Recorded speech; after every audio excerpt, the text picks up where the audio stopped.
Mon micro est ouvert? Oui, on t'entend bien, tu OK, peux y aller. parfait. D'accord. Alors, je peux y aller. Bonjour. Bonjour tout le monde. Et merci d'avoir répondu en si grand nombre à l'invitation du Labri. Merci aux personnes qui nous ont envoyé des petits messages d'encouragement par chat. C'est très apprécié. Ce webinaire sera découpé en 3 parties. Et on abordera la question du vivre ensemble un peu à la manière d'un entonnoir. En allant du macro, c'est-à-dire les politiques publiques nationales d'aménagement du pluralisme, pour déboucher sur le micro, c'est-à-dire la pratique du vivre ensemble au niveau sociétal.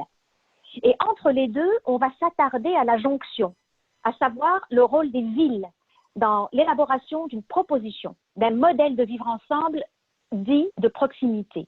Ce sera la partie de mon collègue Bob White. Et nous avons terminé avec quelques balises, quelques repères pour analyser des situations potentiellement conflictuelles qui pourraient se présenter dans des milieux de vie en temps de crise, corona ou pas corona, en temps de crise. Mais dans un premier temps, notre conseiller technopédagogique, Melvin Romero, va vous donner quelques consignes techniques pour assurer le bon déroulement du webinaire. Et pour ne pas l'oublier, je vais tout de suite remercier infiniment Melvin Romero pour son soutien, sa patience et sa grande disponibilité dans toute la planification de ce webinaire. Melvin, merci beaucoup et c'est à toi. Merci beaucoup, Rachida. Voici quelques consignes techniques pour justement que le webinaire se déroule bien puis pour que vous ayez la meilleure expérience possible. Vous avez sans doute remarqué qu'en rentrant dans le webinaire, votre micro était désactivé. C'est normal. Nous avons fait ainsi justement pour une question de temps et de bien déroulement. Donc, si vous avez des problèmes techniques, par exemple une vidéo qui est saccadée ou quelque chose comme ça, n'hésitez pas à écrire dans le chat. Je vais tenter de vous aider le plus possible vu qu'on est nombreux. Sinon, si vous avez des questions par rapport au contenu et tout ça, vous pouvez aussi écrire dans le chat. Nous avons 2 personnes qui ont été attitrées justement pour répondre le plus possible à vos questions. Donc voilà, je redonne la parole à Rachida. Merci Melvin. Et j'invite maintenant M. Esteban Benavides, qui est coordonnateur de l'Observatoire international des maires sur le vivre ensemble, à vous adresser quelques mots. Monsieur Benavides, c'est à vous. Oui, bonjour. Bonjour à tous. Merci beaucoup, Rachida, et c'est un plaisir d'être ici aujourd'hui. Donc, d'abord, merci beaucoup au Labri pour l'invitation à cet événement. C'est un plaisir de participer à ce webinaire au nom de l'Observatoire international des maires sur le vivre ensemble. Quelques mots sur l'Observatoire pour ceux qui ne le connaissent pas. Il s'agit d'une plateforme d'échange sur les questions de cohésion sociale, d'inclusion, de sécurité urbaine. L'Observatoire est également un réseau qui réunit 55 villes à travers le monde. Il est basé ici à Montréal. Il a été créé en 2016 à la suite du sommet du Vivre Ensemble afin de documenter et d'échanger des expériences et des bonnes pratiques sur tous les nouveaux défis associés à la cohésion sociale dans les villes en contexte de mondialisation. Je suis très content que ce webinaire ait lieu aujourd'hui à l'occasion de la Journée internationale du vivre ensemble dans la paix. Comme vous savez probablement, cette journée qui a lieu tous les 16 mai a été créée par les Nations Unies en 2017 afin de souligner les valeurs de paix, d'harmonie, d'inclusion à travers le monde et dans nos milieux respectifs. Cette année, comme à raison du contexte de la pandémie, il y a une campagne globale qui a été lancée sur les réseaux sociaux. Vous allez peut-être la voir au cours de ce week-end. Et l'Observatoire s'est associé à cette campagne afin de mobiliser les villes qui portent très à cœur la cause du vivre ensemble. Donc, vous allez voir probablement des messages des maires des différentes villes à travers le monde. Et aussi, pour l'anecdote, cette campagne qui est globale a été aussi conçue ici à Montréal. Donc, pour introduire un peu le thème du webinaire, juste quelques éléments généraux sur la thématique du vivre ensemble. Tout d'abord, ce thème, ou les questions d'aménagement du pluralisme, comme dirait Rachida Azdouz, est un défi qui concerne les villes partout à travers le monde. Donc, ça dépasse la situation de Montréal. Il s'agit d'une thématique qui s'inscrit dans les dynamiques des mondialisations, dans le sens où la mondialisation signifie l'intensification des échanges, de la mobilité, plus de diversité. Les questions de vivre ensemble, que ce soit sous une connotation négative ou positive, ont tendance à revenir en période de crise ou d'incertitude. Donc, en contexte de pandémie, c'est normal que ça revienne aussi dans les débats. Et troisièmement, c'est la question du rôle de ville, dans le sens où les pratiques associées au vivre ensemble se déroulent de manière concrète et pratique au niveau local. De la même manière, les villes, par leur proximité avec les citoyens, sont en première ligne pour proposer des solutions et innover ou s'inspirer d'expériences d'autres villes à travers le monde. À l'Observatoire, on promeut l'idée qu'il existe des politiques municipales du vivre ensemble. Nous avons constaté qu'il y a plusieurs villes à travers le monde qui veulent promouvoir le vivre ensemble et le font de différentes manières. Elles mettent sur pied des politiques qui, même si elles ne portent pas l'étiquette du vivre ensemble, elles visent à promouvoir différents aspects. Par exemple, des politiques contre la discrimination, des initiatives qui favorisent le dialogue ou l'intégration des immigrants. Mais c'est un sujet qui est vraiment transversal et qui couvre tous les domaines de l'action municipale. Il y a 2 ans, on a fait une étude avec le Labri, avec une douzaine de villes de la francophonie, donc dans différentes régions, en Afrique, en Europe, en Amérique du Nord, afin de dresser un état des lieux sur les politiques municipales de vivre ensemble et tirer des leçons sur comment les mettre en place. Donc, Bob White va vous en parler tout à l'heure plus en détail. En tout cas, une des limites ou une des critiques qu'on fait souvent à la notion de vivre ensemble est que parfois, elle est un peu floue ou pour d'autres, ça ne veut pas dire grand-chose. En tout cas, dans ce cas, avec les politiques municipales du vivre ensemble, on voit que c'est vraiment quelque chose de très concret, très terre-à-terre, dont les villes sont les principaux responsables. Et sinon, on a aussi fait une démarche de définition commune du vivre ensemble, qui est partie avec un noyau de villes de la francophonie, mais qui s'est par la suite étendu à d'autres villes et qui est maintenant largement accepté, du moins dans les villes de l'Observatoire. Donc, je la partage avec vous à travers la diapo. Probablement, Bob pourra vous en parler plus en détail sur le processus. Mais je voulais partager ça avec vous pour introduire le sujet de ce webinaire. Merci beaucoup. Merci beaucoup, Esteban. Et je salue les personnes qui viennent de se joindre à nous parce qu'il y a des personnes qui entrent au fur et à mesure. Donc, je vais rappeler juste pour les personnes qui n'étaient pas là tout à l'heure qu'on est en train de fonctionner en entonnoir, c'est-à-dire que je vais commencer par aborder les politiques du vivre ensemble en général et on va tranquillement atterrir sur le terrain, comment les différentes définitions du vivre ensemble peuvent se concrétiser dans l'action concrète, c'est-à-dire pour résoudre des vrais problèmes de vivre ensemble. Donc, je commence voilà, ma partie, donc ma présentation que j'ai intitulée « Le vivre ensemble du politique au sociétal ». Et on peut passer à la prochaine. Melvin, merci.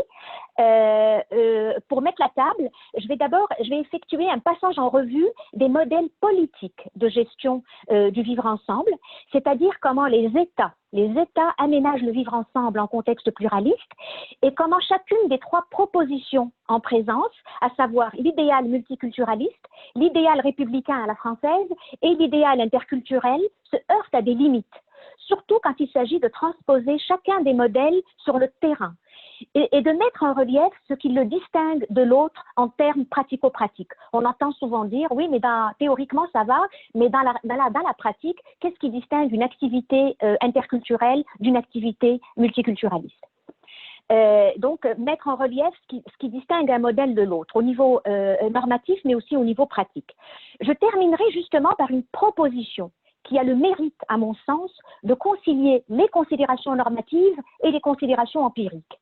Il s'agit du fameux « faire ensemble » de Mérieux, de Philippe Mérieux, le pédagogue français, qui est à mon sens un angle d'attaque intéressant pour pratiquer le vivre ensemble de proximité, dans une perspective interculturelle. Et ça va mettre la table à la présentation de mon collègue Bob White.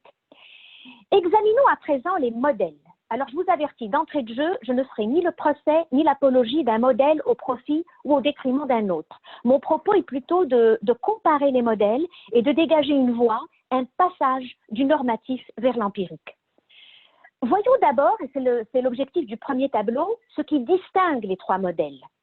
Ce qui les distingue, c'est la philosophie sous-jacente, les enjeux qui sont mis en exergue par chacun des trois modèles et la visée, la finalité. Pourquoi vivre ensemble, en fait? Alors, pour l'idéal républicain français, la philosophie sous-jacente, c'est vivre comme. À Rome, faisons comme les Romains. Je caricature un peu, mais vous allez voir après que je vais apporter des nuances. Dans le modèle multiculturaliste, la philosophie sous-jacente, c'est vivre et laisser vivre. Chacun vit à sa manière, pourvu qu'il n'empiète pas sur la liberté d'autrui. Dans le modèle interculturel, la philosophie sous-jacente, c'est vivre avec, construire du commun, construire du collectif avec l'autre. Les enjeux. Pour les républicains, l'enjeu principal, c'est la préservation du lien social. C'est-à-dire qu'il y a un présupposé, l'autre pourrait être une menace pour le tissu social s'il n'est pas au mieux assimilé et au moins intégré. Pour l'idéal multiculturaliste, le principal enjeu, c'est d'assurer la coexistence pacifique. Alors, il y a une prémisse, un présupposé, c'est qu'on peut cohabiter dans la tolérance et le respect sans forcer l'interaction, et donc en évitant les risques de la confrontation et de la discorde. D'où l'importance de la tolérance dans l'idéal multiculturaliste et l'évitement du conflit. Dans le modèle interculturel, l'enjeu, c'est refonder, la refondation du lien social. L'autre est interpellé comme acteur du vivre ensemble et pas seulement comme une victime potentielle de discrimination ou d'exclusion à protéger, comme c'est le cas du multiculturalisme. Donc l'autre est un acteur et pas seulement une victime d'exclusion potentielle qu'il faut protéger avec des lois, mais pas seulement comme une menace potentielle qu'il faut contrôler en forçant l'adhésion à des valeurs comme le voudrait l'idéal républicain. La visée de l'idéal républicain, c'est une visée, il n'y a pas un républicanisme, il y a des républicanismes. Il y a deux approches. Les plus conservateurs voient l'idéal républicain comme un devoir, une obligation même d'assimilation. Et les plus progressistes le voient comme un droit d'accès à la citoyenneté par l'adhésion aux valeurs de la République. Vous voyez que ce sont deux postures très distinctes. La visée de l'idéal multiculturaliste, c'est une visée adaptative. La majorité s'adapte à la diversité et à la diversification croissante du tissu social en se dotant d'une charte et en adoptant des lois plus inclusives. Et les minorités s'adaptent en respectant ces lois. Dans l'idéal interculturel, là encore, il y a des interculturalismes. Il y a deux postures, il y a un éventail de postures, mais je prends les deux côtés du spectre. Une posture intégrative, c'est celle des plus conservateurs chez les interculturalistes. La visée est d'intégrer l'espace civique commun, donc on somme un peu les minorités, d'intégrer l'espace civique en respectant les valeurs et les règles du vivre ensemble fixées par la majorité historique. Chez les plus progressistes, c'est une visée transformative, c'est-à-dire qu'on invite toutes les composantes, majoritaires et minoritaires, à redéfinir ces règles ensemble et à construire un vivre ensemble enraciné dans une histoire commune et enrichi de sa diversité. C'est la fameuse image de l'arbre avec un tronc et des racines et des feuilles. On passe maintenant à la deuxième diapo. Donc là, j'ai essayé rapidement de dire qu'est-ce qui distingue vraiment les trois modèles en termes de visée, d'enjeux et de philosophie. Maintenant, les modèles, leur pertinence et leurs limites, et on va voir comment sur le terrain ça s'incarne. Alors, le modèle républicain vise, donc pour chacun des modèles, je vais dégager la pertinence, le cadre commun ou les éléments fédérateurs et les limites. Pour le modèle républicain à la française, la pertinence, c'est qu'on compte sur l'effet assimilateur du temps, ce que j'appelle affectueusement l'effet Charles Aznavour. On devient français, okay? Et même l'incarnation même de la culture française, malgré une origine autre. Donc les effets assimilateurs du temps, les effets intégrateurs de l'école comme creuset, l'école publique comme creuset d'intégration, à l'école s'arrêtent les différences, et les effets émancipateurs de la citoyenneté pour contrer les effets du communautarisme que je mets entre guillemets, parce que pour moi, le communautarisme n'est pas un gros mot. Il y a aussi des effets positifs au communautarisme.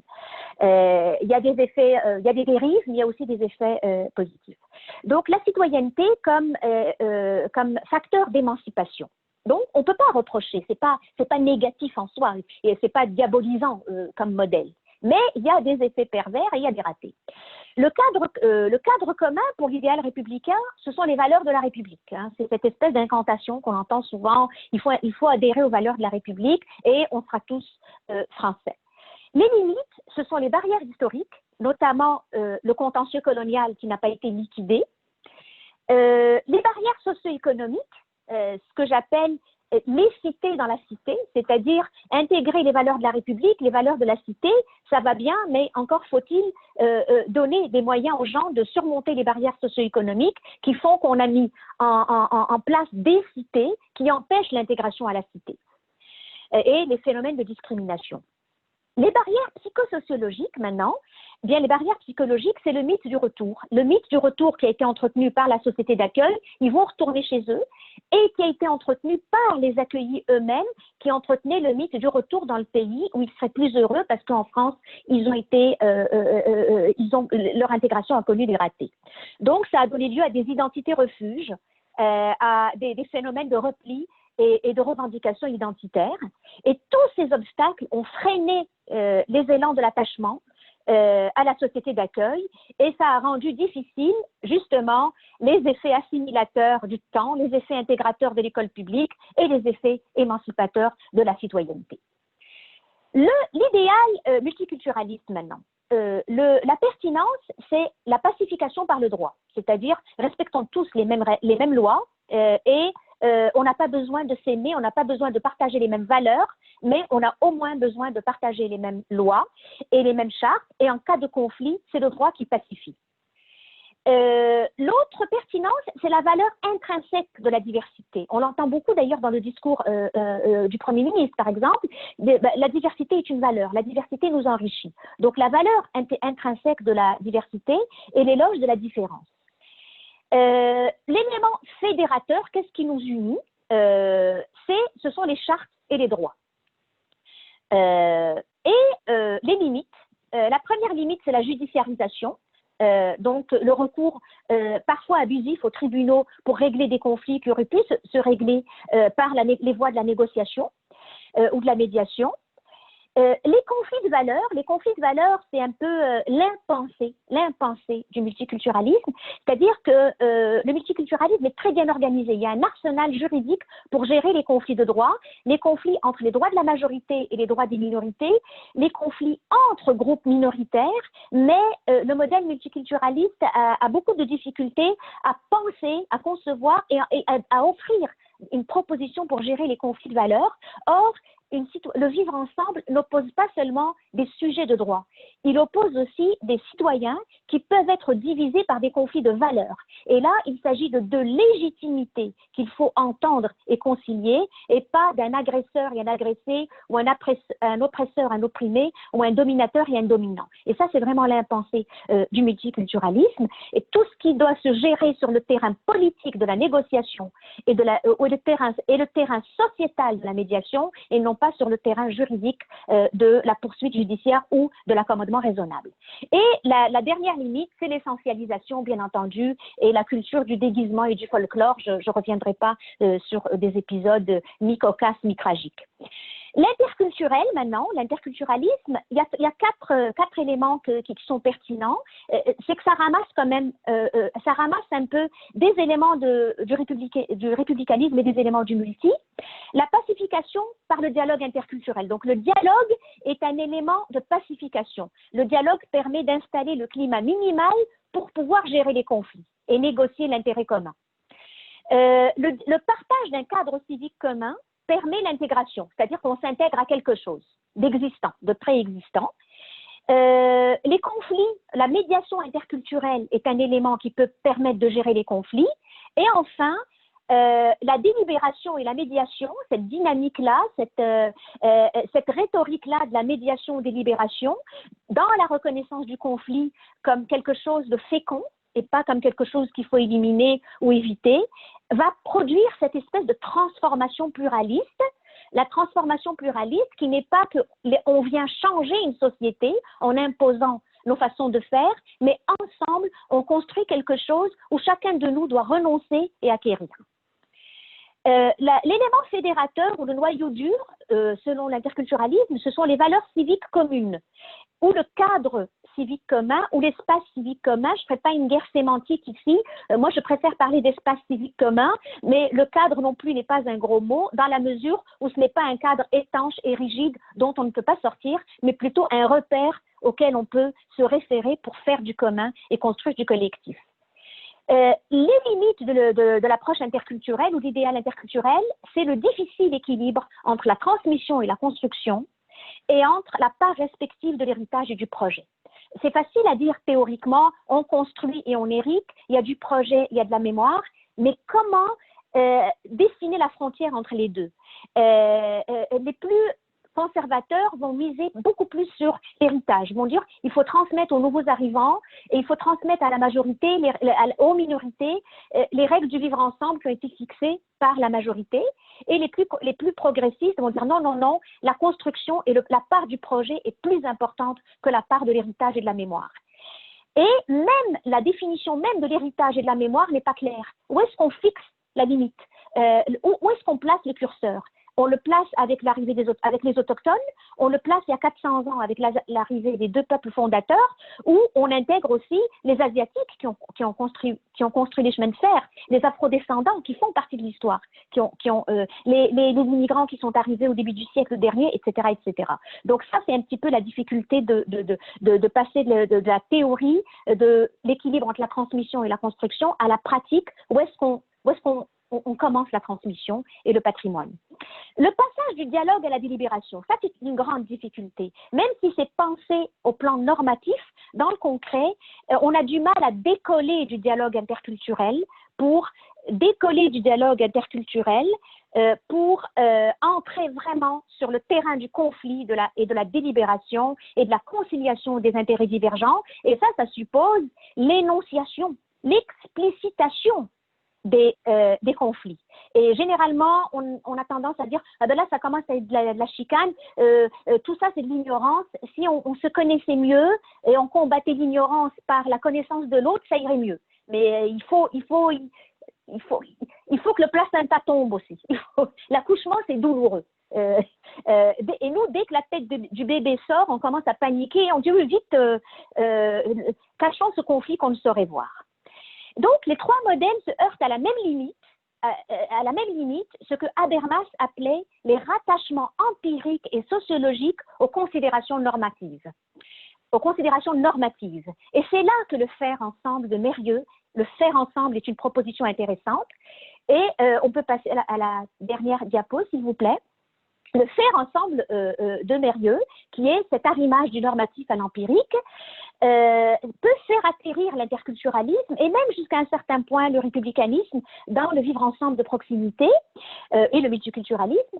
Mais l'interculturalisme réunit quand même, à cause de tous les éléments que j'ai mentionnés tout à l'heure, tous les ingrédients pour permettre le faire ensemble de Mérieux. Il y a trois conditions. Un projet, des rôles et des responsabilités claires et une autorité légitime. Un projet, c'est un peu une dynamique, un rapport dialectique.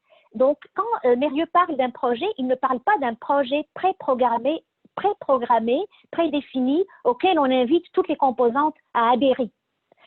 Il parle d'une dynamique, d'un rapport dialectique, un peu le fameux cadre civique commun, le fameux espace civique commun, c'est un peu ça, auquel on invite les gens, autour duquel on invite les gens à se mobiliser. Et d'ailleurs, Mérieux ne parle pas d'une adhésion à un projet commun, mais d'une mobilisation autour d'un projet commun. Et ça pourrait être un problème à résoudre. Alors, c'est là qu'on atterrit dans le concret. On fait atterrir les modèles dans le concret. Un problème à résoudre comme citoyen. Et plutôt, on met donc l'accent sur un problème à résoudre plutôt que des valeurs à partager. Et un projet qui se construit tranquillement, qui n'est pas préprogrammé, même si au départ, il y a quand même des balises, parce qu'on ne peut pas non plus partir de quelque chose de complètement échevelé. Et on est dans la fameuse visée transformative. La deuxième condition, c'est les rôles et les responsabilités. C'est que chacun et chacune doivent se voir et participer à définir le rôle qu'ils se voient dans ce projet. On ne leur impose pas, on ne leur assigne pas un rôle. Donc, on n'est pas dans le rôle de l'immigré, de l'immigrant et de l'accueillant, de l'accueilli. Chacun choisit son rôle. Un immigrant ou un immigré de première génération peut se voir dans le rôle de l'accueillant. D'accord, etc. Une personne qui est définie comme une personne marginale, racisée, potentiellement marginalisée, peut se considérer au contraire comme une privilégiée. Chacun choisit le rôle qu'il veut jouer ou la posture qu'il veut adopter ou en toute honnêteté qu'il a dans la société. Un Italien riche ou un Libanais de deuxième génération peut être mal à l'aise d'être identifié comme invulnérable et se voir plutôt comme quelqu'un qui doit contribuer à aider. Et enfin, une autorité légitime fondée sur la responsabilité assumée. Ce n'est pas l'État qui définit les règles et la façon de gérer et de définir le projet, mais c'est la responsabilité assumée, c'est-à-dire les différentes composantes contribuent, donc on n'est pas dans le top and down, mais plutôt dans une responsabilité assumée. Voilà, je suis désolée, je suis allée très vite, je ne veux pas voler le temps j'espère que je n'ai pas trop dépassé.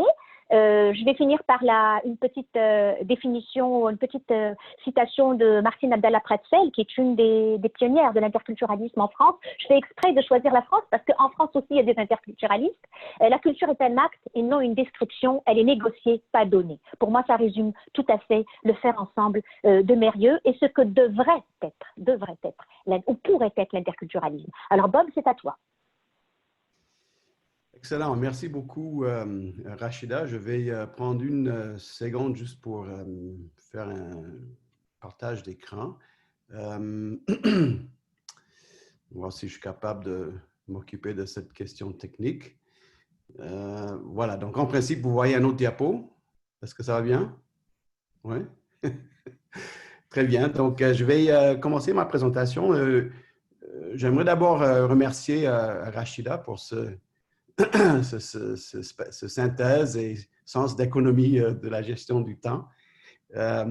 Nous avons prévu pour ce premier webinaire du labo, je ne sais pas, une trentaine ou une cinquantaine de personnes qui allaient participer. On a tout de suite vu l'intérêt pour le sujet. Et donc là, je pense qu'on était rendu à 200 personnes et il y avait même une liste d'attente. Donc, je suis très content, surpris, et très content de voir qu'il y a autant de personnes qui se sont intéressées au sujet. Je voulais quand même, pour les gens qui se sont joints à nous plus tard ou ceux qui aimeraient suivre le sujet par la suite, juste vous expliquer qu'on a prévu, d'abord, on est en train d'enregistrer le webinaire. Et deuxième, on a prévu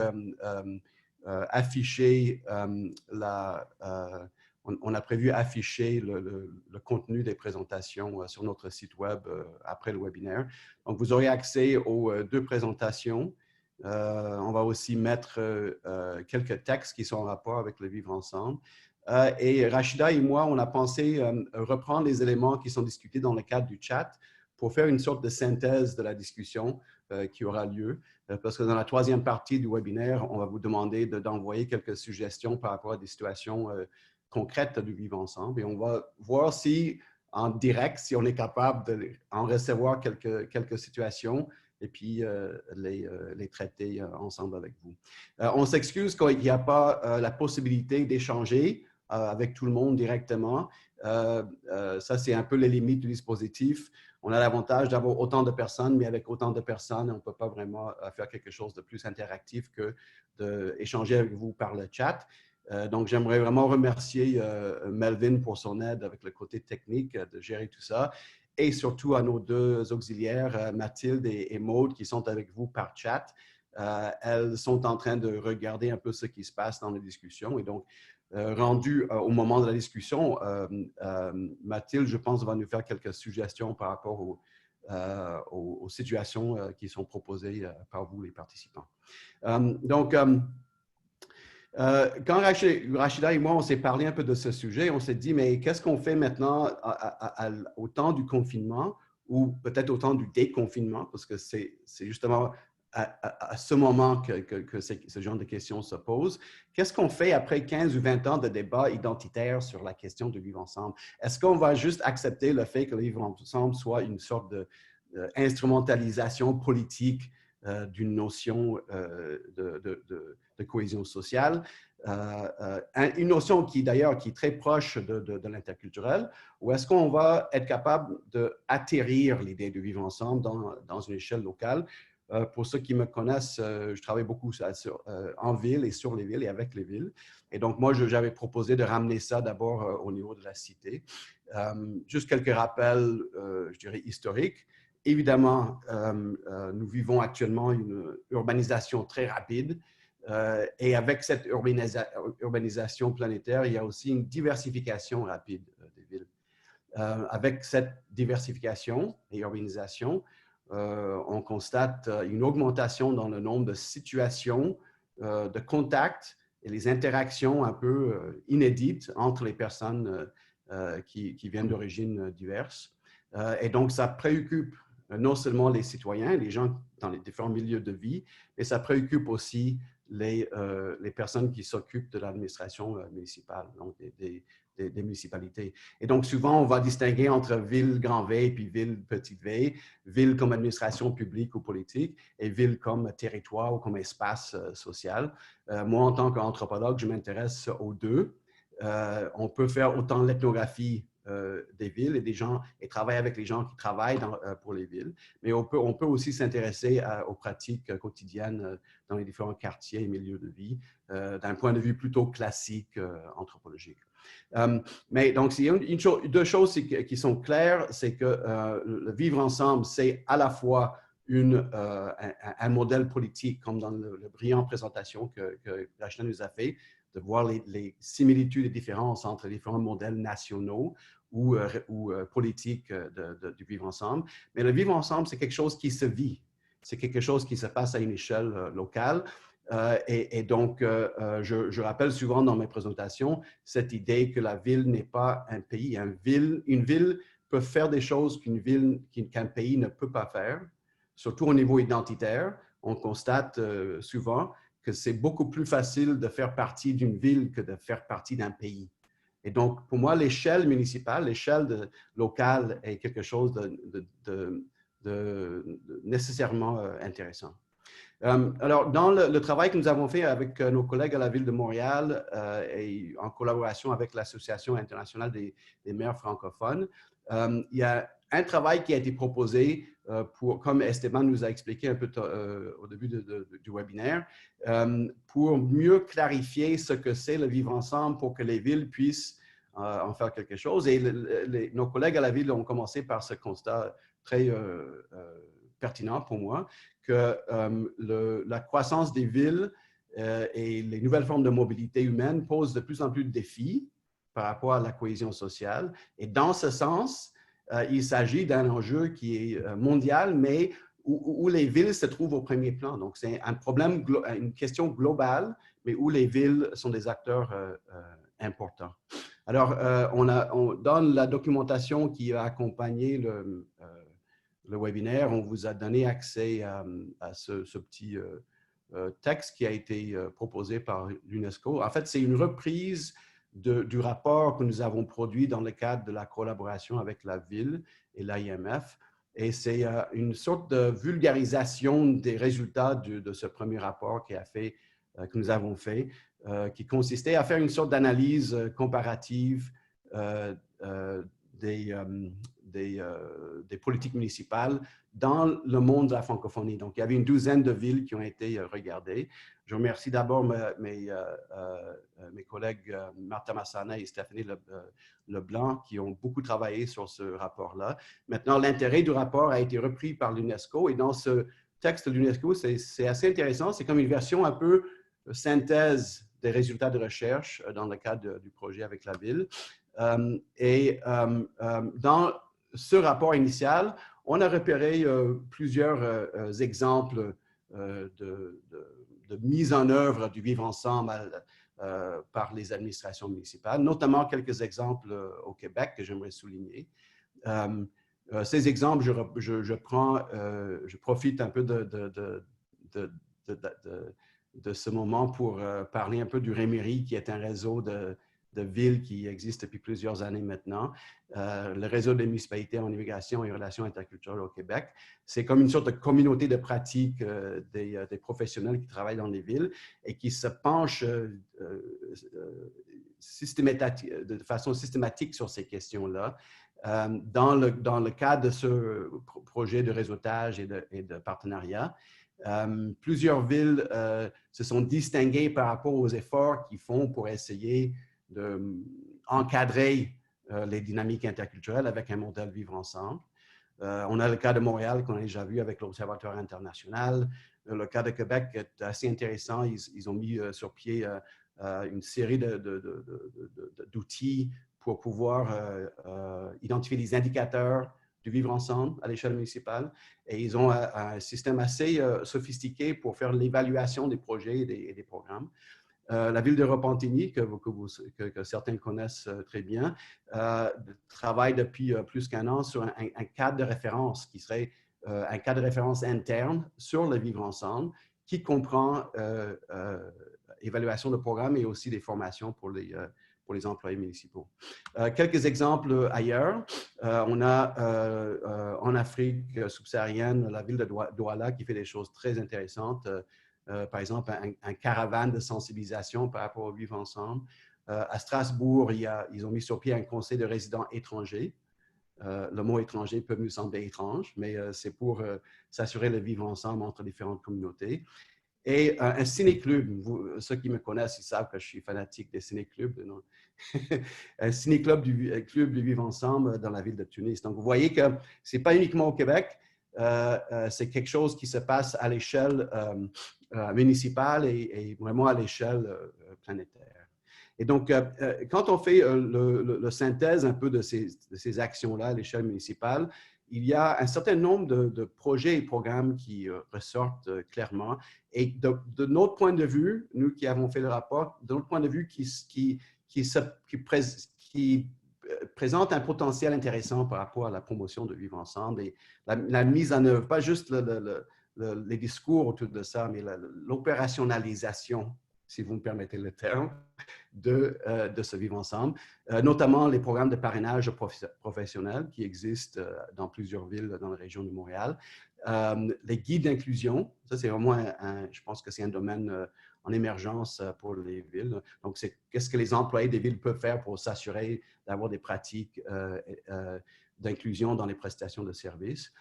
Plusieurs programmes avec ce qu'on appelle en français la police de proximité. Et il y a beaucoup d'expertise sur cette question ici au Québec, notamment à la ville de Longueuil. Les conseils interculturels, donc c'est un rassemblement de citoyens issus de l'immigration récente ou ancienne, qui permet de servir un peu comme instance de consultation à l'administration municipale. Et plus récemment, un projet que je suis en train de monter avec des collègues en Suisse sur ce qu'on appelle les rituels d'inclusion. Une série d'études ethnographiques des événements, des activités ritualisées dans l'espace urbain qui permettent aux nouveaux arrivants et aux immigrants de se sentir davantage faisant partie de la ville. Donc, ça serait quoi quelques constats de cette recherche? Premièrement, l'idée du vivre ensemble, c'est quelque chose qui est spécifique au monde francophone. Le terme existe en espagnol et dans d'autres langues latines, mais quand on le traduit en anglais, on dirait qu'on se choque contre l'idée du multiculturalisme, un peu comme présenté par Rachida, mais que le vivre ensemble, ce n'est pas uniquement un discours politique abstrait, c'est aussi quelque chose qui atterrit à l'échelle locale et municipale, et on voit qu'il y a comme un mouvement au sein des villes pour essayer de donner un sens à ce terme, un sens pratique, un sens opérationnel. Deuxième, les villes semblent utiliser le vivre ensemble pour montrer que, si je peux dire en anglais, que the city is open for diversity. Cette idée qu'il y a une posture d'ouverture par rapport à la diversité, surtout en contexte de super diversité, pour que les gens qui vivent sur le territoire ne se sentent pas exclus par la ville. Troisième, et ça c'est pour moi le plus intéressant, c'est dans certains cas, surtout au Québec, on voit que l'utilisation de l'idée du vivre ensemble permet aux élus et aux décideurs de quitter un peu cette impasse du blocage entre l'interculturalisme et le multiculturalisme. Dans le cas de Montréal, notre ancien maire c'est l'exemple le plus spectaculaire, où au lieu de prendre une position pour l'un ou l'autre, parce que ça implique des enjeux politiques et des combats de controverses qui finissent plus, ben, de façon magique, le vivre ensemble émerge et c'est un terme qui semble faire un peu un pont entre, ou au moins défaire cette impasse entre les approches multiculturalistes et interculturalistes.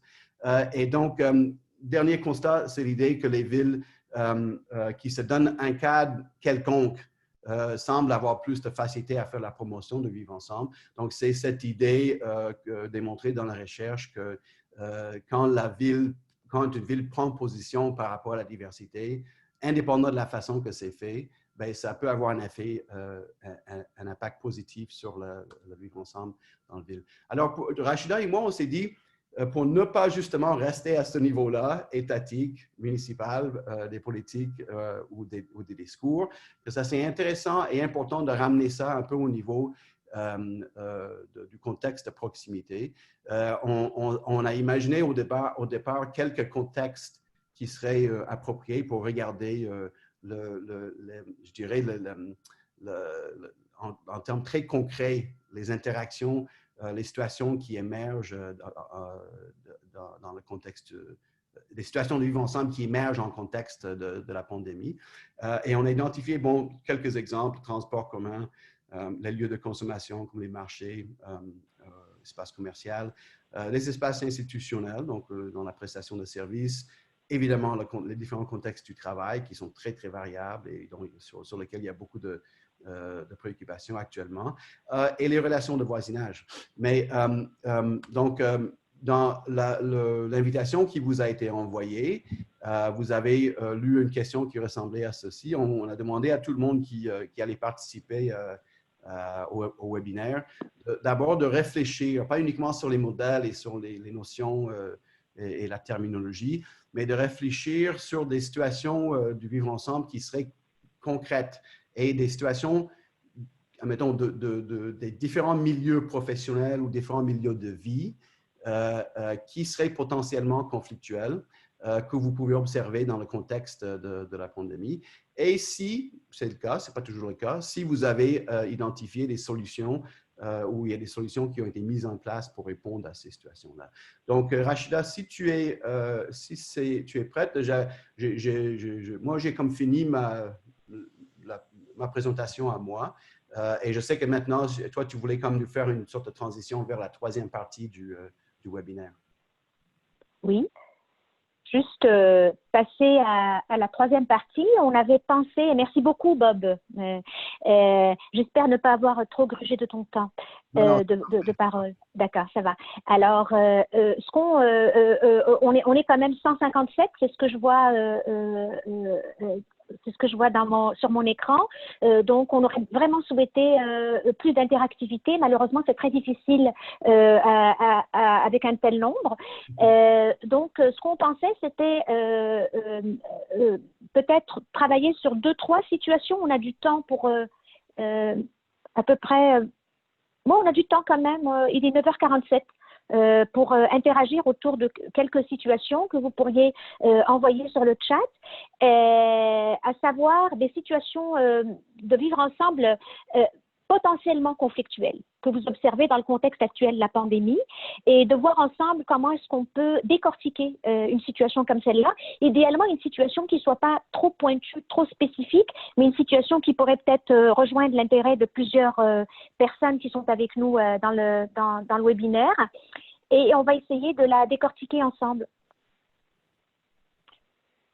Donc, une situation avec les solutions que vous avez déjà identifiées. L'idée, c'est de partager des bonnes partager des bonnes pratiques oui, c'est ça, des bonnes pratiques de résolution de problèmes en contexte interculturel.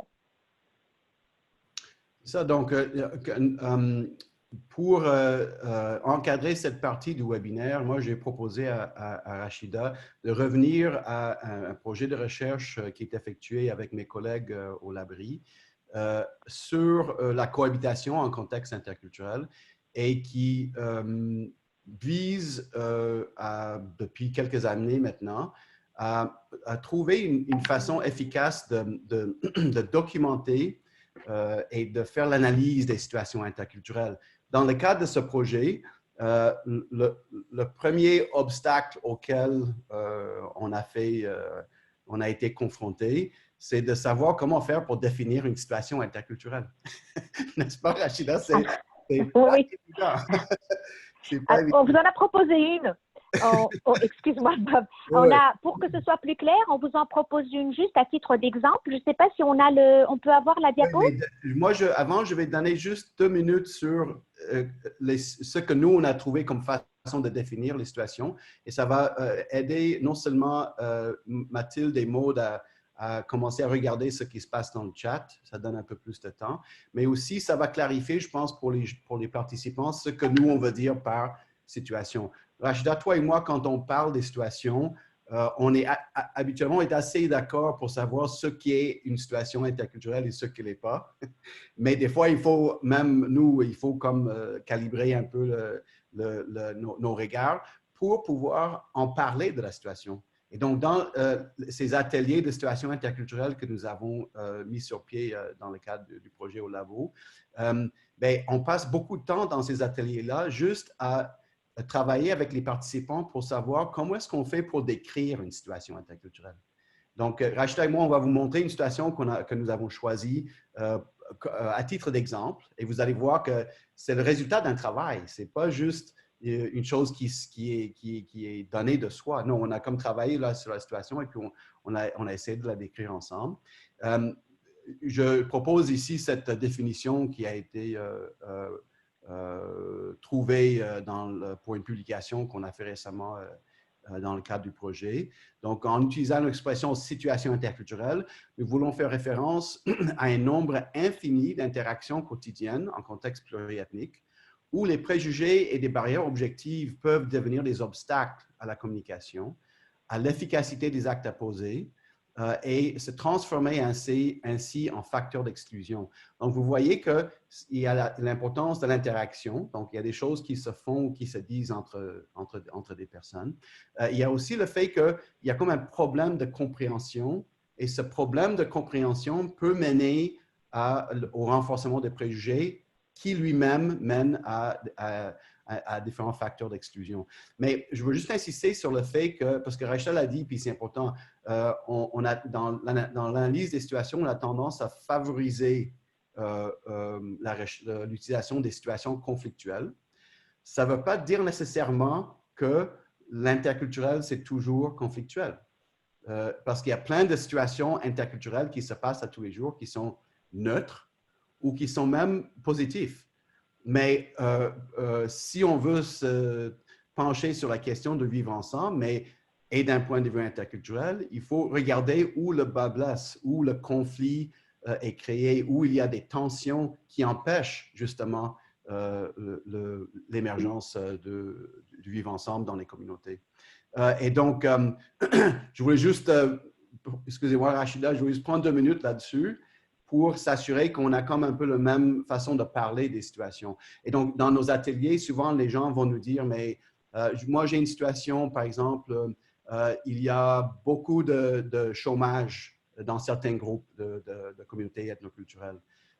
Et on dit, oui, c'est vraiment un problème et puis il faut se pencher, mais ce n'est pas une situation interculturelle dans le sens qu'on donne ici. Ou par exemple, il y a des intervenants qui nous disent, mais il y a certaines communautés qui ne viennent pas dans nos services et on ne sait pas pourquoi ils viennent. Tu vois? Ça aussi, c'est une question qui nous préoccupe, mais ce n'est pas une situation dans le sens qu'on a établi dans le cadre du projet, parce qu'il n'y a pas nécessairement une interaction qu'on peut observer ou analyser.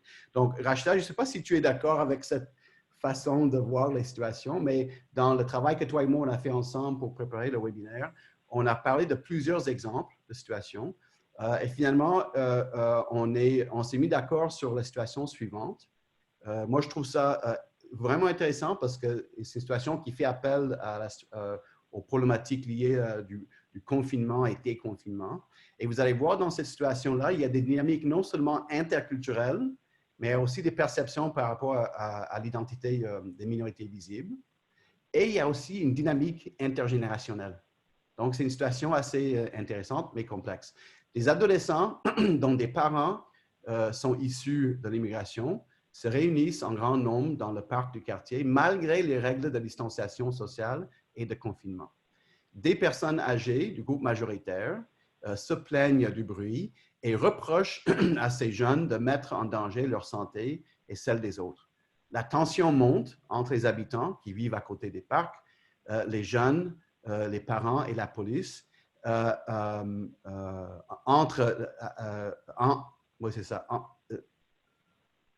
les jeunes, les parents et la police, qui menacent, eux, de donner des contraventions. Alors, Rachida, avec une situation de ce type-là, comment tu fais pour faire l'analyse? Je sais qu'il y a une façon d'encadrer cette situation-là, de l'analyser. OK, alors je vais vous donner la façon, la grille avec laquelle moi je travaille. J'ai essayé de simplifier parce que vous savez, ces situations-là sont très complexes. Hein. Comme le disait Bob, on est au carrefour de dynamiques intergénérationnelles, interculturelles, de classes sociales aussi. On est dans le même quartier, mais il y en a qui habitent à côté du parc, dans des maisons un peu plus cossues, alors que d'autres habitent dans des appartements exigus où ils ne peuvent pas vraiment avoir un peu d'air, ce qui explique pourquoi ils vont dans le parc. Donc, c'est tout ça qui est en jeu dans cette dynamique-là. Donc, comme on n'a pas beaucoup de temps, j'ai essayé de décrire ma démarche de médiation interculturelle. La première chose, c'est de décrire la situation, justement pour faire ressortir, en la décrivant, on fait ressortir la dimension ethnique, la dimension générationnelle, la dimension conditions socio-économiques, etc. Parce que ça aussi, ça fait partie de la définition de l'interculturel. Ce n'est pas uniquement l'interculturel au sens ethnique. On a aussi aujourd'hui les frontières de genre, les frontières idéologiques qui se brouillent. Tout ça, ça fait partie de l'interculturalisme. Toutes ces frontières qui se brouillent. Donc, décrire la situation, donc on l'a fait dans la diapositive précédente. La deuxième étape, c'est de voir les enjeux. Un enjeu, c'est ce qu'on a à gagner ou à perdre dans une situation. C'est pour ça qu'on s'engage dans un processus de résolution de problèmes. Là, je vais arrêter de parler vite parce que le naturel revient assez vite au galop, donc je vais me calmer. Il y a beaucoup de choses à dire là. Oui. Les enjeux en rapport avec la situation. Les enjeux ne sont pas les mêmes. Pour les personnes âgées qui habitent aux abords du parc, il y a un enjeu de quiétude. Un enjeu de quiétude. Et c'est légitime. Ces personnes sont âgées et vivent à côté d'un parc parce qu'elles espèrent avoir un peu de quiétude. Donc, il n'y a pas de méchants, il n'y a pas d'agresseurs et d'agressés. Il y a juste des enjeux qui sont divergents, enfin, qui sont différents et des intérêts divergents. L'enjeu pour les jeunes, c'est qu'il n'y a pas d'espace vital pour respirer et il ne leur reste que leur parc. Et de surcroît, ce sont des adolescents qui sont en processus de construction, de socialisation, à un âge où les amis sont plus importants que la famille. Donc, il faut qu'ils sortent aussi. C'est un enjeu socio-économique aussi. Donc, ils n'ont pas d'espace, donc ils vont dans l'espace qui est mis à leur disposition, le parc. L'enjeu pour la police, c'est qu'il y a un enjeu de relation avec la communauté. C'est-à-dire qu'ils perdent leur temps à aller donner des contraventions à des gens qui n'ont pas les moyens de les payer, de toute façon, et ça crée une tension et ça peut dégénérer en profilage ethnique et racial. Ce qui n'est pas bon pour la police, ni pour l'image de la police, ni pour son rôle dans le quartier. Il y a un enjeu pour les parents, un enjeu financier. C'est que finalement, beaucoup de ces jeunes-là ne sont pas majeurs et donc ils se retrouvent non seulement avec des contraventions à payer, mais avec une image dépréciative de leur communauté dans le quartier. Donc, bouc émissaire, ostracisation, stigmatisation, etc. Donc un enjeu d'image d'image dans la communauté. Il faut aussi identifier les intérêts communs, l'intérêt commun ou les intérêts communs et les intérêts divergents pour être capable, dans la médiation, de parvenir à une solution qui est satisfaisante pour tout le monde, même si tout le monde doit aussi faire des renoncements. L'intérêt commun, c'est quoi, en fait? L'intérêt commun, c'est la réputation du quartier. C'est très facile pour un quartier, on le voit dans certaines zones de Montréal, on le voit dans certaines banlieues françaises, on le voit dans certaines banlieues belges, Molenbeek, etc. Donc, c'est que tout le monde, quels que soient les enjeux et les intérêts divergents, a un intérêt commun qui est de préserver la cohésion, la qualité de vie du quartier, parce que tout le monde a quelque chose à perdre. Les personnes âgées pourraient décider de déménager. Mais si elles décidaient de déménager dans un contexte comme celui-là, les médias pourraient s'en mêler et leur maison pourrait perdre leur valeur parce qu'on dirait, bon, ben, c'est un quartier chaud, c'est pas intéressant d'aller habiter là.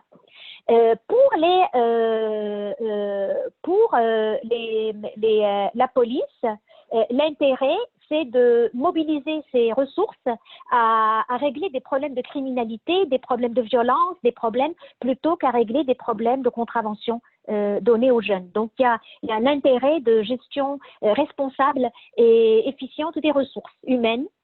Dans le fond, c'est un intérêt commun.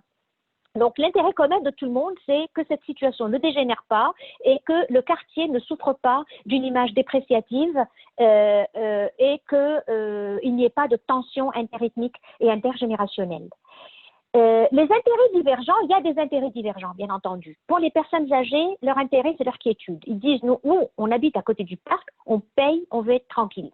Et que quelqu'un d'autre s'occupe d'occuper ces adolescentes. C'est ce qui se passe dans la vraie vie. Ils disent, on comprend qu'ils n'ont pas de place pour se réunir, mais qu'ils aillent ailleurs. Ouvrez-leur des centres de jeunes, des maisons de jeunes, etc.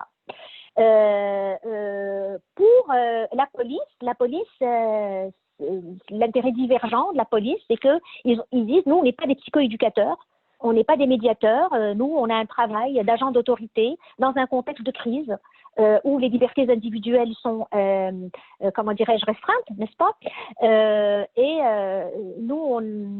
Notre intérêt, c'est de faire respecter la loi et de ne pas se substituer au travail des psychoéducateurs et des intervenants psychosociaux. L'intérêt des parents, c'est que leurs enfants ne soient pas victimes de discrimination et leur propre communauté et de ne pas être les boucs émissaires de cette situation-là.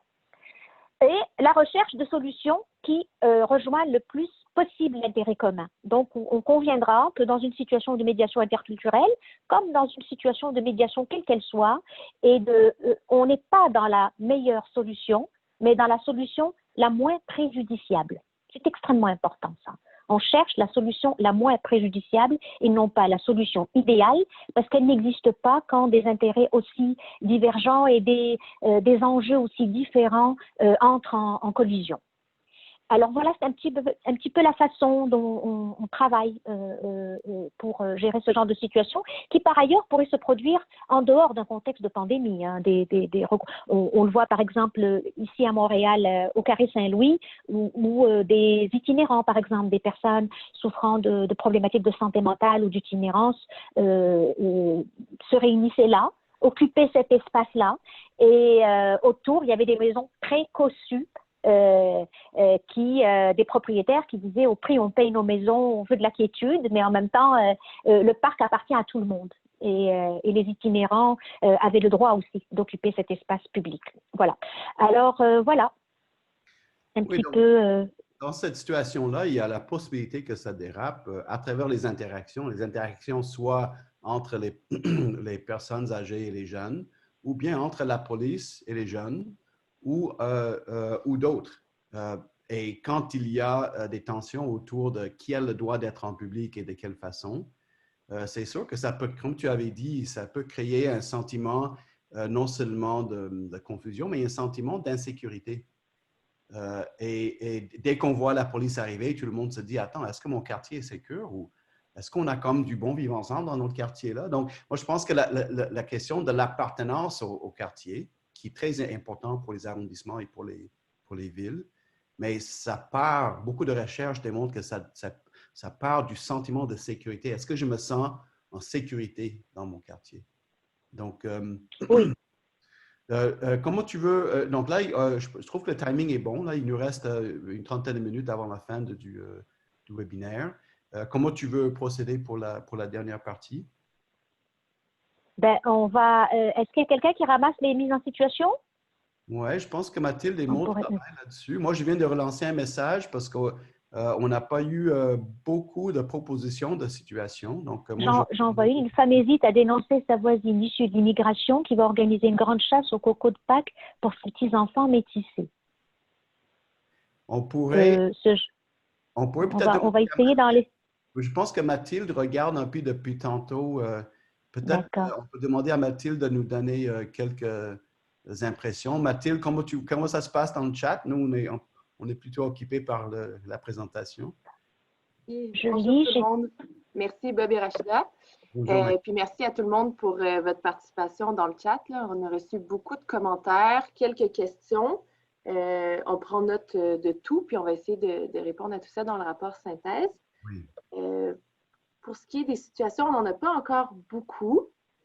Ça prend plus la forme de questions, mais il y a quand même quelques situations qui arrivent en ce moment. Je pourrais commencer par une, je vais la proposer, puis tu vas voir, Bob, que c'est un cas classique de situation où il n'y a pas nécessairement d'interaction, puis qui sont un peu difficiles à traiter, mais je la propose quand même. Donc, c'est de Simon-Marie Bouchard. Puis il écrit « À l'ère du déconfinement dans les régions, comme par exemple du Bas-Saint-Laurent, il existe une certaine méfiance des communautés locales face aux mobilités des gens, notamment des centres urbains tels que Montréal. » Il écrit « Je vois ici une similarité avec les craintes associées à l'étranger comme porteur d'un message assimilateur ou d'un risque pour la communauté qui reçoit. Les gens tentent par tous les moyens de trouver les outils légaux pour éviter la rencontre, plutôt que d'aménager l'espace pour permettre une cohabitation dynamique du territoire qui limite les risques pour l'ensemble des parties visées. » C'est comme si, moi, Rachel, je ne sais pas ce que tu en penses, mais moi, je trouve que c'est une situation intéressante. On voit dans la façon que ça a été expliqué, la personne a déjà commencé à passer à l'analyse et puis à la proposition des solutions. Dans le modèle que toi, tu proposes pour l'analyse des situations et la recherche de solutions, il y a d'autres étapes à faire avant, mais c'est quand même une situation intéressante parce que région fermée, clairement, Montréal, ce n'est pas uniquement l'épicentre au Québec, c'est l'épicentre du problème au Canada. Et donc, il y a des inquiétudes justifiées des personnes qui vivent en région parce qu'il y a très peu de cas en région, mais en même temps, on n'a pas des frontières. La frontière n'est pas fixe et donc, on peut imaginer un tas de situations autour de ça. Les gens qui arrivent de région parce que les gens qui arrivent des grands centres de Montréal, qui arrivent en région, ils sont quand même visibles. Les gens localement savent qu'ils ne sont pas nécessairement de la place. Et donc, comment tu vois Moi, je trouve que c'est une situation intéressante. Qu'est-ce que tu en penses? Oui. Oui, tout à fait. Pendant ce temps-là, je regardais les chats et juste pour nos amis qui regardent le chat, il y a des gens qui ont déjà trouvé des solutions à la question des rassemblements des jeunes dans les parcs. Alors, je vous invite à regarder quand même, si vous êtes multitâche là, pendant que vous nous écoutez, à jeter un coup d'œil. Je pense la Maisonnée, par exemple, qui a envoyé des suggestions. Je suis désolée si le chat passe vite, si j'ai pas vu des gens, mais je sais que Hamza, les habitations partagées de la Maisonnée sont un exemple concret du vivre ensemble. Voir le site lamaisonnée.org. Donc, allez voir. Il y a des gens qui sont avec nous et qui ont déjà des propositions pour vous pour les rassemblements de jeunes. Maintenant, pour revenir à la situation qui nous a été soumise, oui, effectivement, d'abord, il y a un enjeu légal.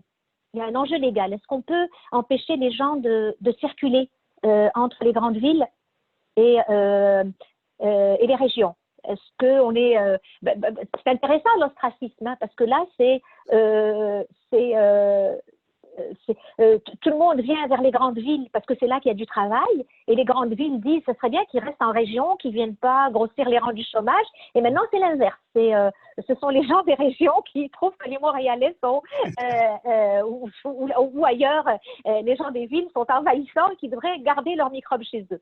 Il y a un enjeu légal. Est-ce qu'on a le droit de restreindre la liberté de circuler, qui est quand même une liberté? La réponse est oui, puisqu'on est confiné chez nous et qu'il y a des endroits où on n'a pas le droit d'aller. Donc déjà, on considère qu'il y a une situation sanitaire qui justifierait qu'on restreigne des libertés, comme celle de circuler. D'accord? Vois-tu un autre enjeu, toi, Bob? Oui, en fait, moi, je vois l'enjeu aussi un peu de stigmatisation parce qu'il y a déjà cette idée que les gens qui vivent en ville ou la ville elle-même, c'est un espace de danger ou de menace. Là, je parle du point de vue des gens qui vivent en banlieue ou qui vivent en région. Et nécessairement, qui dit ville dit immigration et diversité parce qu'on sait que 75 à 80% des personnes immigrantes choisissent de vivre en ville, surtout dans les grandes villes. Donc, l'idée qu'il y a comme une tension par rapport au déplacement des populations urbaines vers les régions, bien, ça renforce cette idée qui est pas tout à fait faux, hein, qu'il y a plus de danger ou plus de virus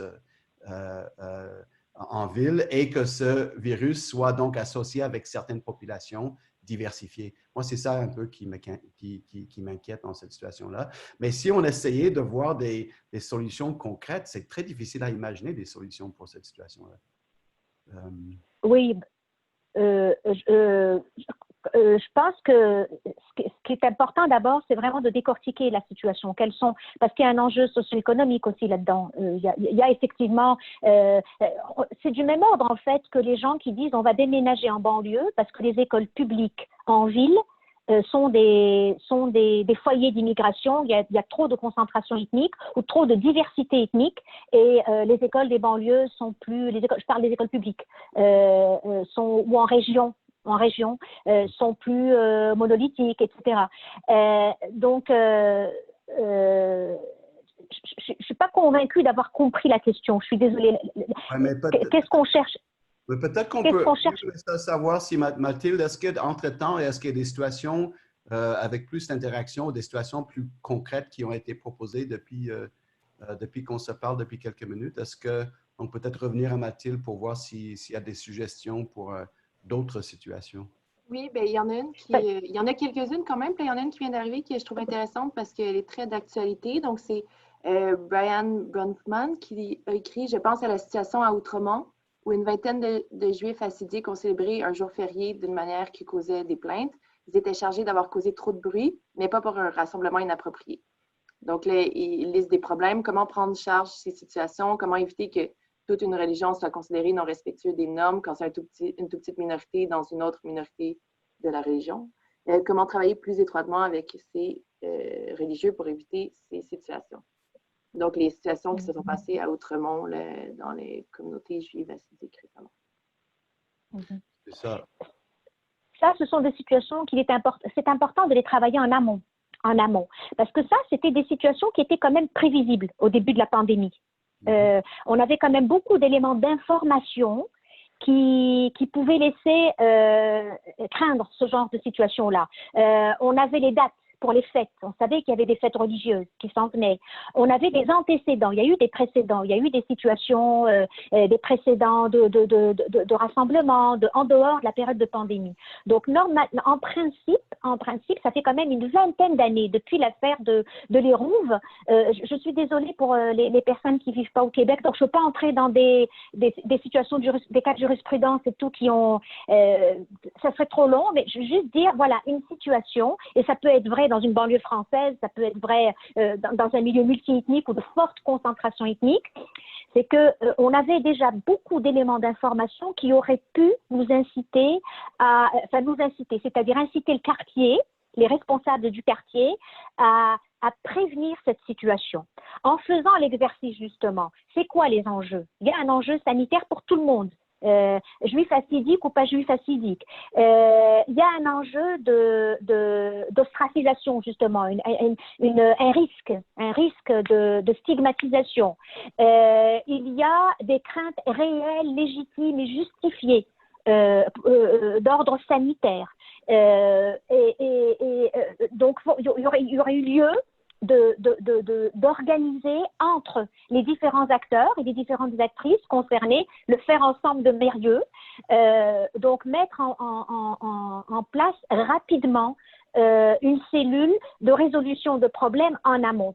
Ce problème-là était prévisible. Personnellement, je suis très surprise, après 20 ans de négociations et de tensions dans le quartier, que rien n'ait été mis en place pour, en tout cas, anticiper des solutions en amont.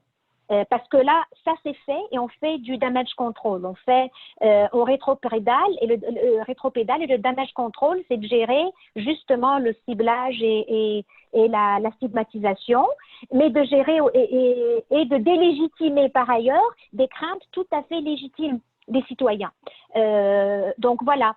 Alors peut-être une solution, c'est de prendre acte et de partir de cette situation-là et de l'analyser à la lumière de la grille que je vous ai donnée tout à l'heure et de préparer des options, des solutions, un certain nombre d'options qui pourraient être ou de solutions qui pourraient être adoptées en tenant compte de ce que j'appelle les variables contextuelles. Là, il y a une variable contextuelle qui est la pandémie.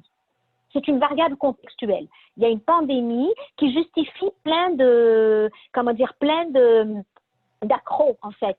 Il y a une pandémie, c'est une variable contextuelle importante, et c'est non seulement, dans le fond, les choses ne se font pas contre la communauté hassidique, mais pour la communauté hassidique aussi. C'est pour aussi son bien... oui. Pardon?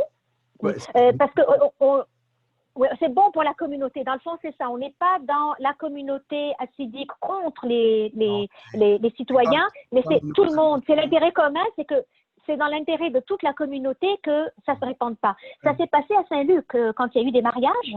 Le maire de Saint-Luc, qui est lui-même issu de la communauté juive, a dit écoutez, moi je parle aux membres de ma communauté pour les convaincre de ne pas aller à la synagogue, même si certains d'entre eux considèrent que la loi de Dieu doit avoir préséance sur la loi des hommes, mais la loi des hommes protège tout le monde. Donc voilà, c'est un petit peu ma réponse. Rachida, pour revenir à la grille, c'est-à-dire dans ce cas-là, là tu essaies de nous faire voir plus facilement qu'il y a les intérêts divergents ou spécifiques de certains groupes et il y a un intérêt commun qui serait celui qui s'applique plus au territoire et pas nécessairement à des groupes ou à des communautés spécifiques. Donc, dans ce cas-là, ça serait quoi l'intérêt commun? Tu as nommé un, c'est l'idée des questions de crise sanitaire. C'est quoi les autres intérêts communs dans ce cas de rassemblement religieux dans un quartier? La quiétude et la cohabitation pacifique dans le quartier. Un quartier quand même qui est quand même, c'est ça. Donc, surtout que c'est un quartier où c'est assez récurrent. On a eu plein d'événements. On a eu l'affaire de l'Hérouvre, on a encore l'affaire de la synagogue sur la rue Bernard. Faut-il en avoir une ou pas, les lieux de culte. Donc, il y a quand même un passif. Même s'il y a quand même un travail énorme de communication qui se fait de part et d'autre. Donc, l'intérêt commun, c'est la cohabitation pacifique et la quiétude dans le secteur. Éviter que ça dégénère en, je ne veux pas utiliser un terme trop fort, pas en guerre civile, mais en tout cas en ethnicisation et en confessionnalisation du conflit. Voilà, donc c'est ça l'intérêt commun.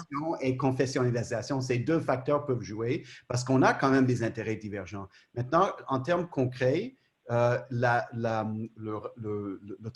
travail de médiation, ça se fait entre voisins ou entre communautés et responsables de l'arrondissement ou entre police et communautés religieuses ou laïques.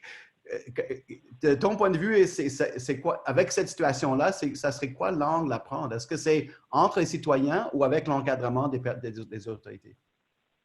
Dans le fond, le choix il y a quelque chose entre le faire ensemble de Mérieux et la grille de la médiation interculturelle ou de la résolution de problèmes. C'est un peu plus modeste, une grille de résolution de problèmes. Donc, dans le faire ensemble de Mérieux, les acteurs, ce sont toutes les personnes qui ont un intérêt, d'accord, un intérêt et une responsabilité quelconque dans la gestion et la solution du problème. Tous ceux qui font partie du problème et qui font partie aussi de la solution.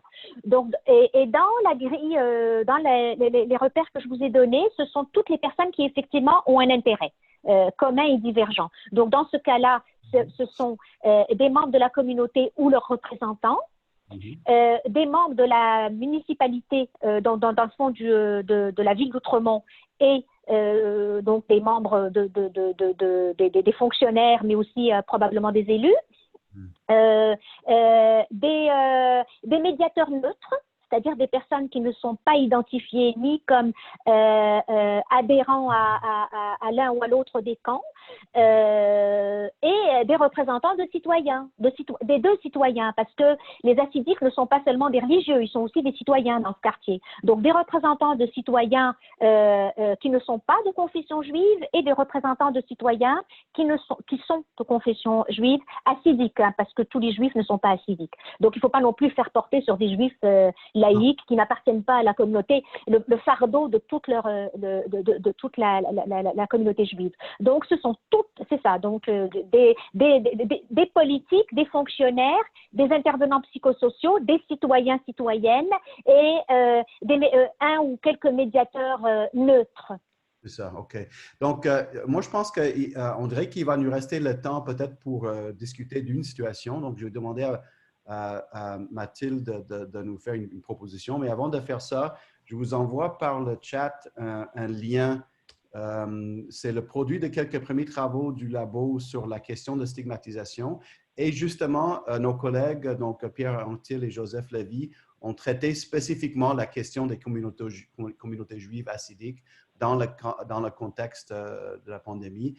Comme vous savez, c'est quelque chose d'universel et très, très ancien dans les sociétés humaines. Dès qu'il y a une contagion, on cherche un bouc émissaire et ce bouc émissaire est habituellement quelqu'un qui est perçu comme étranger. Donc, sur cette page-là, vous allez voir aussi un très bon capsule vidéo présentée par Rachida sur la notion du bouc émissaire. Mathilde,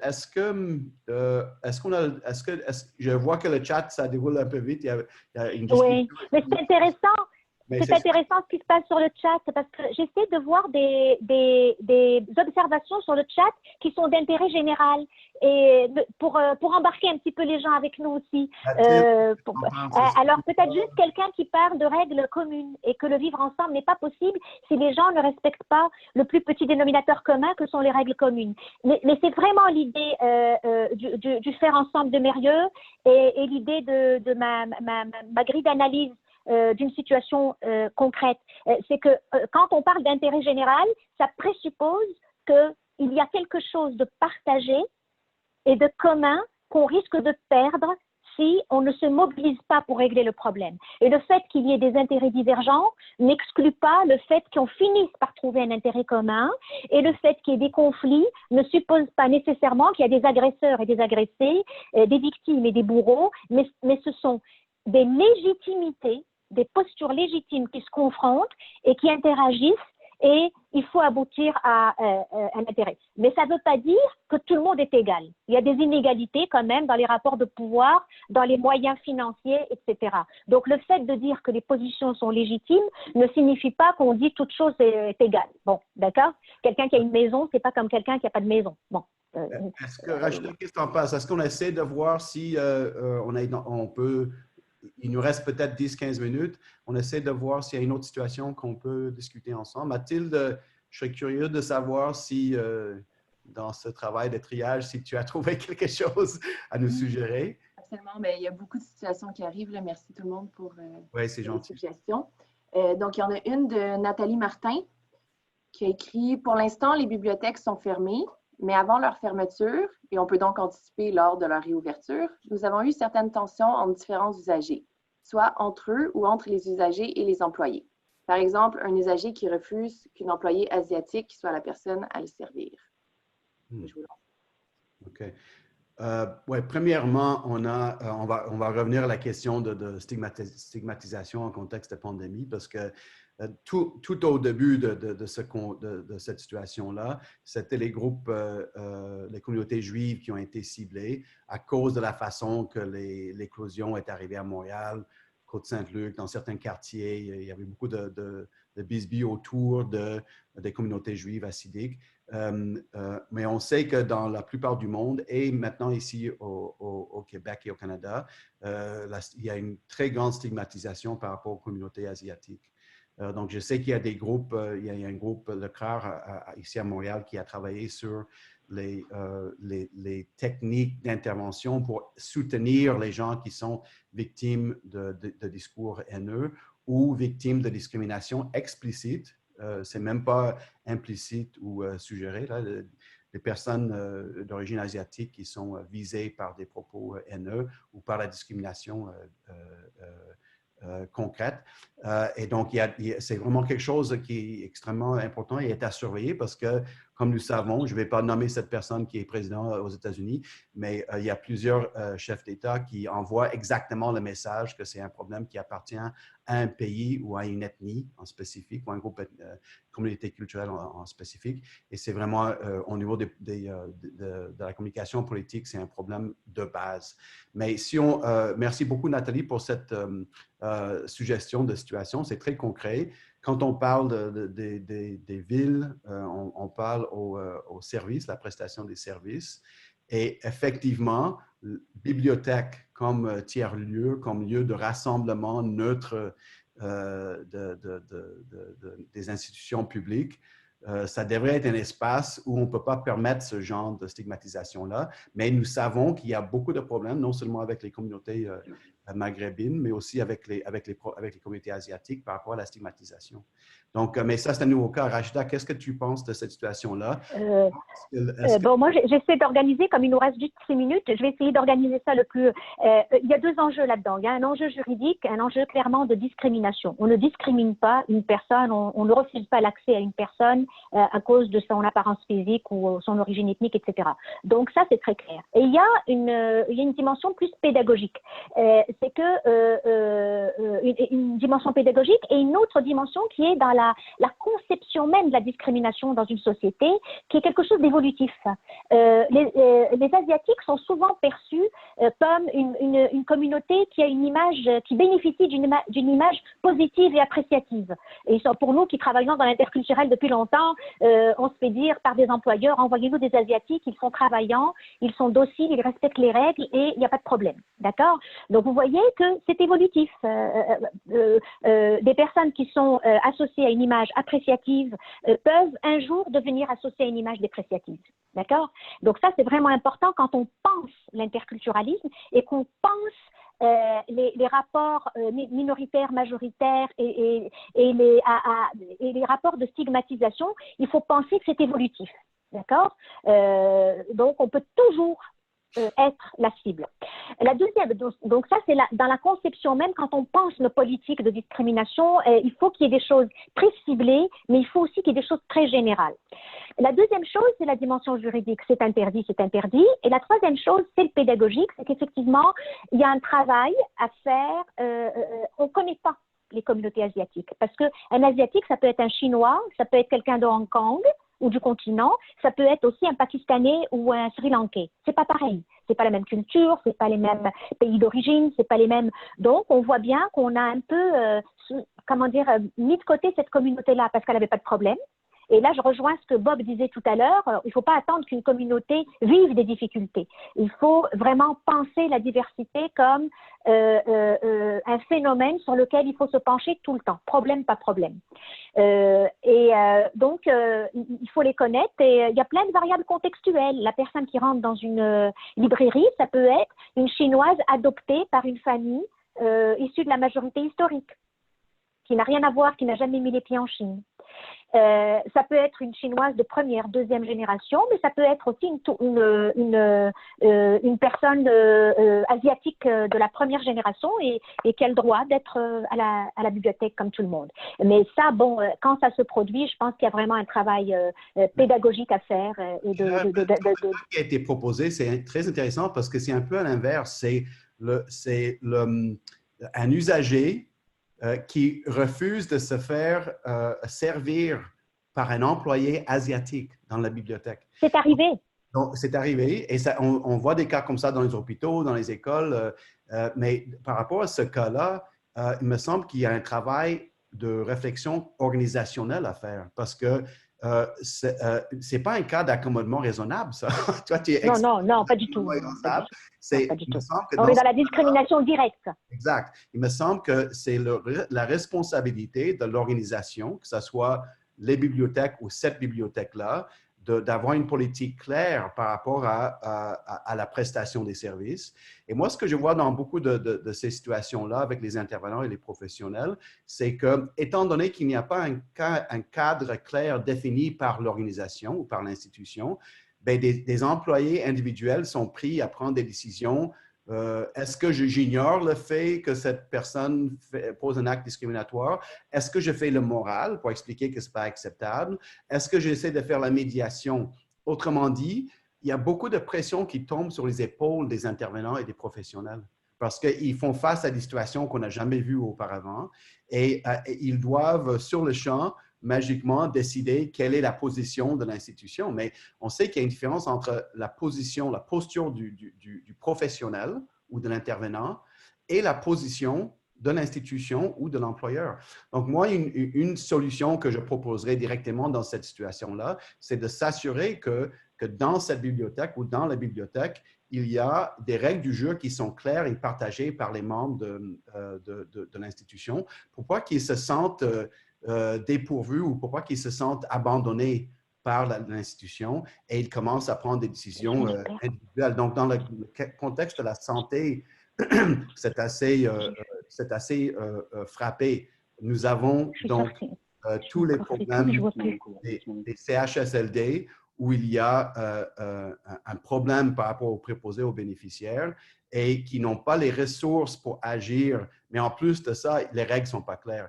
Donc, moi, je voulais juste revenir sur cette question-là, de dire que c'est important d'avoir un encadrement pour éviter que les employés tombent dans ces situations-là où elles doivent porter tout le poids du monde par rapport à une situation discriminatoire.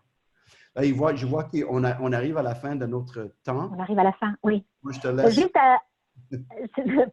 Juste pour peut-être effectivement, ce que tu dis est très, très important. Je pense que c'est important d'avoir, ça fait quand même des décennies que des sociétés comme les nôtres, occidentales, et même des sociétés qui ne sont pas occidentales, la diversité maintenant est une réalité même dans des pays comme des pays qui ne sont pas des pays traditionnellement d'immigration, c'est de se doter d'un cadre, vraiment d'un cadre pour gérer les situations de la plus banale, c'est-à-dire une situation où l'information minimale manque pour vivre ensemble, jusqu'aux situations de crise, des situations majeures. Et les organisations doivent se doter d'un cadre comme celui-là pour ne pas avoir à gérer à la pièce des situations comme celle-là. C'est pas normal en 2020 dans un pays comme le Canada où on a quand même une politique du multiculturalisme qu'on en soit encore à expliquer aux gens qu'on ne peut pas faire de la discrimination directe en ciblant une personne en lui disant je veux pas que tu me soignes, je veux pas que tu me parles. Donc un cadre de référence effectivement avec différents niveaux de conflit du plus banal, du plus inoffensif jusqu'au plus explosif en donnant des pistes aux employés. Il y a des pistes juridiques. Il y a des choses qui sont très claires, qui sont illégales. Il y a des choses qui sont moins claires et si c'est pas clair, on propose une série de mesures possibles. Je suis désolée, je parle vite parce qu'on finit bientôt et je veux surtout pas oublier de remercier Maude et Mathilde qui ont été très, très présentes et des petites abeilles de l'ombre et Melvin aussi et Bob. Et vous remerciez vous. Merci d'être là, merci d'avoir été là avec nous et de vous être, prêté généreusement à l'exercice de nous entendre parce qu'on a beaucoup monologué et je sais que vous avez besoin aussi de partager entre vous et de partager avec nous. Mais malheureusement, vous étiez trop nombreux pour qu'on puisse interagir. Mais on va trouver d'autres formules pour d'autres fois. Justement, je voulais revenir sur, avant de terminer, revenir sur ce que Rachida et moi on avait proposé pour la suite. Il y a beaucoup d'éléments intéressants dans le chat et dans les échanges là-dessus. Donc, ce qu'on va faire, on va reprendre un peu ce contenu-là et dans les prochaines semaines, on va regarder le contenu en détail. On va faire quelques analyses et quelques synthèses et on va afficher les résultats de ce rapport synthèse sur le site web. Je vous envoie donc le site du Labri par le chat. Et dans les prochaines semaines, on va continuer à alimenter la discussion sur le vivre ensemble en contexte de pandémie. Il y aura donc sur le site web l'enregistrement de ce webinaire en partie, quelques textes, aussi des liens utiles et aussi le rapport synthèse que nous allons préparer pour vous. Moi, je pense que s'il y a une idée à retenir de tout ça, c'est de toujours se méfier de cet énoncé du vivre ensemble parce que c'est quelque chose qui peut être facilement instrumentalisé par le politique. Mais en même temps, de se dire que le vivre ensemble, ça dépend un peu de nous. C'est pas juste, comme Rachida a dit, c'est pas juste le vivre ensemble, c'est le faire ensemble. Et il y a beaucoup de créativité dans nos communautés de pratique et dans nos communautés de vie où on est capable de voir qu'est-ce qu'on peut faire pour mieux faire ensemble. Moi, je pense que j'aimerais insister sur cette idée-là proposée dans la présentation de Rachida. Moi aussi, j'aimerais beaucoup remercier Maude et Mathilde et Melvin pour ce soutien fantastique, à Rachida pour son contenu qui est tout à fait original et inspirant, et à tout ce monde-là qui a pris du temps ce matin ou cet après-midi pour se joindre à nous. Je ne sais pas s'il y a d'autres choses à dire avant de terminer, mais ça a été une belle première expérience, je trouve. Voilà. Donc, merci à tous et on va se revoir par des voies virtuelles dans l'avenir très proche. Merci.